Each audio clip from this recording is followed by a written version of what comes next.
मेरी बात का यकीन है? मैं सच्ची बोल रहा हूँ, मैंने मोंटी को नहीं मारा।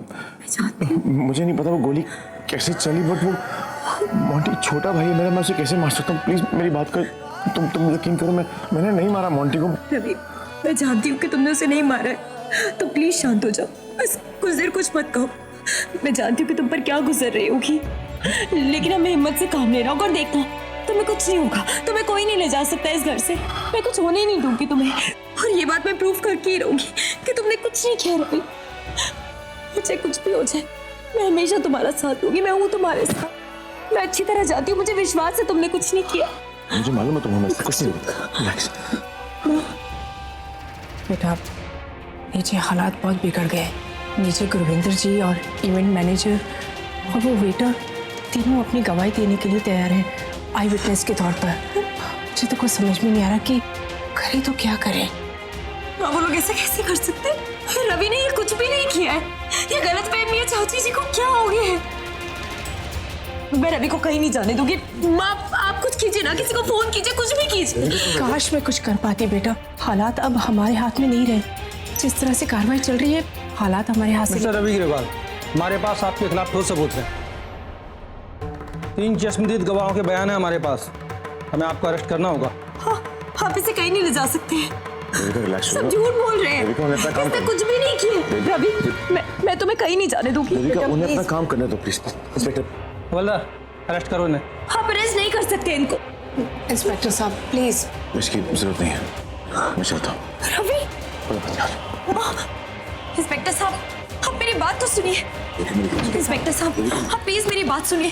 आप ऐसे कैसे लेकर जा सकते हैं रवि को? प्लीज आप रवि, चुप रहिए, हमारे काम में दखल मत दीजिए, वरना हम आपको भी अरेस्ट कर लेंगे।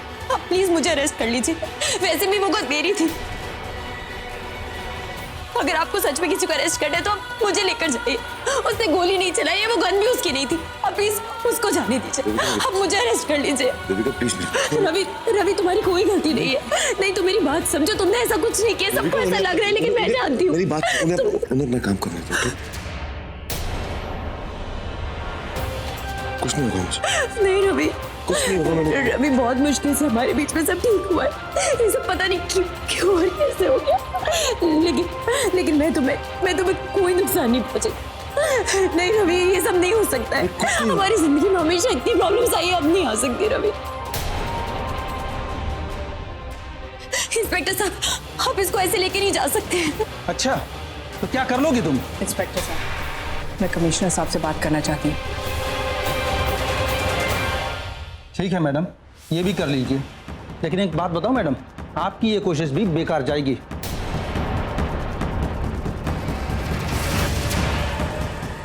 Thank you. आप ऐसे मनमानी कैसे कर सकते हैं?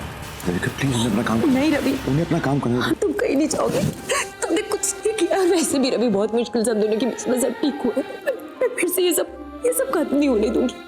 हमारी जिंदगी में हमेशा से इतनी प्रॉब्लम्स रही है। लास्ट 2 महीने से सब कुछ ठीक चल रहा है और अब ये हो गया, पता नहीं कैसे, पता नहीं क्यों हमारी जिंदगी में ये सब होता है। लेकिन रवि, तुम चिंता मत करो, तुमने कुछ नहीं किया और कोई तुम्हारा कुछ नहीं बिगाड़ सकता। मैं हूं ना, कुछ नहीं होगा, तुम्हें कुछ नहीं हो सकता। कुछ नहीं होगा, रिलैक्स, कुछ नहीं होगा। हम रुक क्यों गए थानेदार साहब? गिरफ्तार करिए ना इसे। उस जानकी रायचंद के लिए रुके हैं।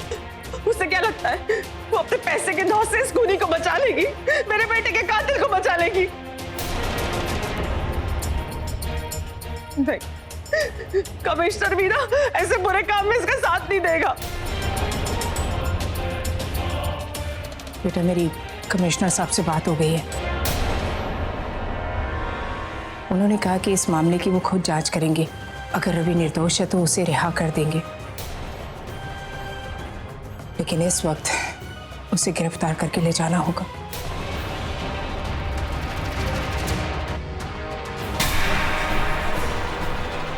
क्यों? खानी पड़ी ना मुंह की? तुझे क्या लगता है तू अपनी पहचान से, अपने पैसे के धौंसे से बचा लेगी? तू मेरे बेटे के कातिल को नहीं बचा पाएगी। जेल में सड़ेगा वो, जेल में सड़ेगा तेरा दामाद। ले जाइए इंस्पेक्टर साहब इसे, ले जाइए। नहीं प्लीज, चाचा जी, कुछ नहीं किया है रवि ने। सच में रवि ने कुछ नहीं किया है, वो बेकसूर है। आप मेरी बात पे तो विश्वास कीजिए। हवलदार, अरेस्ट करो ने। नहीं प्लीज माँ, आप कुछ बोल ही रहा, कोई कुछ बोल क्यों नहीं रहा है? रवि, इंस्पेक्टर साहब आप मेरी बात सुनिए। इंस्पेक्टर साहब माँ कुछ करिए प्लीज।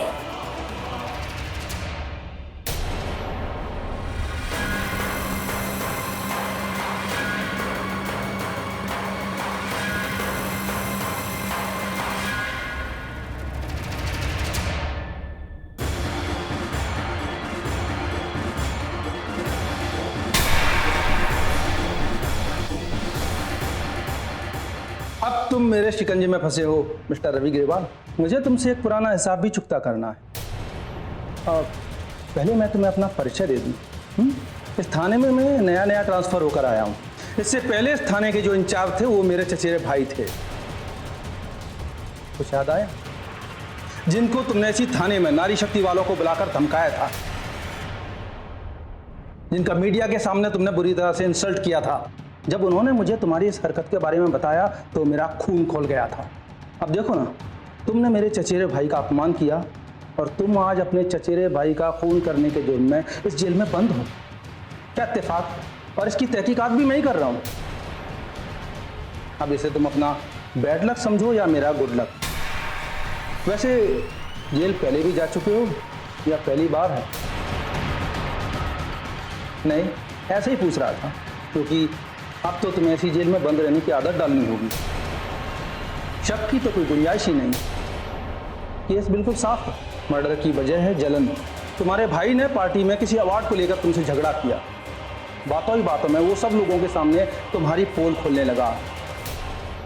तुमसे यह बर्दाश्त नहीं हुआ कि वो सब लोगों के सामने तुम्हारी असलियत खोल दे, तो तुमने गोली मारकर उसका मुंह बंद कर दिया हमेशा के लिए। अब ये अवार्ड लेकर तुम कैदी के कपड़ों में इसी जेल में बैठोगे हमेशा के लिए। बस बस मेरी बच्ची बस। ये सब पता नहीं कैसे हो गया और ये सब कभी ठीक नहीं होगा। हमारे घर की खुशियां हमेशा के लिए चली गई। नहीं अब देखो ना, मेरी बहन साक्षी, पता नहीं उस पर क्या बीत रही होगी। और रवि को जेल हो गई है माँ, उसने कुछ नहीं किया है। मैं कैसे सब कुछ ठीक करूं? क्या करूं मैं?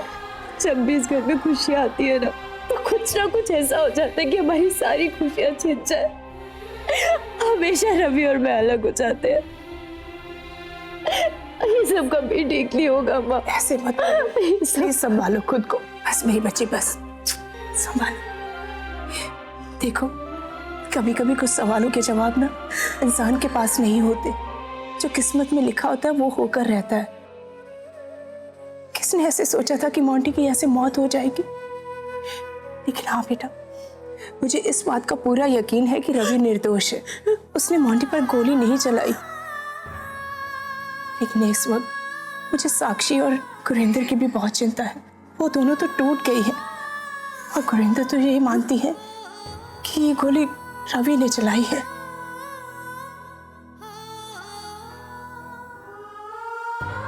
पता नहीं मेरी बच्चियों की किस्मत में ऐसा क्या लिख दिया है माता रानी ने।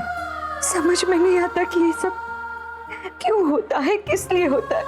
एक के पति ने बीच राह में साथ छोड़ दिया और दूसरी बेटे का पति जेल में। प्लीज ऐसे हो मत, मैं तुम्हें इस हाल में देख नहीं सकती। संभालो खुद को। अब जो हो गया है उसे तो हम बदल नहीं सकते ना, लेकिन अब हमें आगे की सोचनी होगी। रवि के बारे में सोचना होगा बस। पल्लवी, साक्षी को होश आ गई क्या? उसकी तबीयत कैसी है? हाँ आंटी जी, डॉक्टर ने इंजेक्शन दिया है तो बस अब पहले से बेटर है। साक्षी, मैं साक्षी का सामना कैसे करूंगी? चाची, मैं क्या बोलूंगी उससे? मैं उससे क्या कहूंगी? उसके पति की मौत हो गई और रवि पर इल्जाम आया।